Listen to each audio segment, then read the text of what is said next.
inta ka soo qayb gashay kulankan waxaanu maanta soo booqanay xero ka mid ah xeryaha ay degan yihiin ciidanka dib u xoreynta beesha reer Saruur oo halkan magaalada Gaalkacyo isku diyaarinayay maanta waxaanu halkan soo gaarsiinay annagoo wakiilka ah bulshada degmadan Gaalkacyo iyo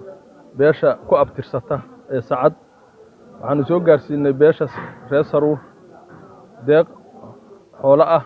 waanu ugu tala galnay inaan uga qayb qaadano halganka aanu walaalaha iyo hadii Ilaahay inta ay ka gaarayaan deegaanadii ama furinta laga tagayo hadii Ilaahay suuga laga sii dhigto mana noqonayso tii ugu dambeysay waxaan rajaynayaa hadii Ilaahay inaanu sii wada tagi doono furinta iyo meesha hadii Ilaahay aaga dagaalka ee wisil intaasana hadda halkan soo gaarsiinay waxaanu guddoonsiin doonaa hadii Ilaahay saraakiisha iyo xildhibaanada ma ahan maanta qaybtiini laakiin waa hordhac weey aad iyo aad baan ugu faraxsanahay inaan maantay anoo labada dhinacba ah oo Gaalkacyana ah oo deeqda bixinaysa Sacad baa dhiibahaya ah Saruur oo loo keenayna ah inaan gudoomo oo labada dhinac aan wax ku yeesho qoladana aan u mahad celiyo kuwa loo mahad celinayana aan ka mid noqdo aad iyo aad baan ugu faraxsanahay aad iyo aad baa u mahadsantihiin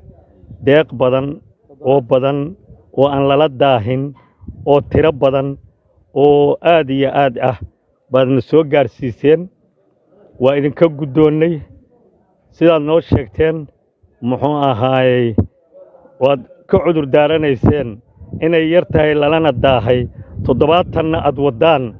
muxuu ahaayay waa raalig annaga ka bixinay ma yara lalamana daahin aad iyo aad baan raalli ugu nahay waa mahadsantihiin waa idinka guddoonnay waana ka maleynaynay walaalaheen abtiyaasheen muxuu ahaayay inay muxuu ahaayay intaas iyo ka badan iyo intaba way isku lahayn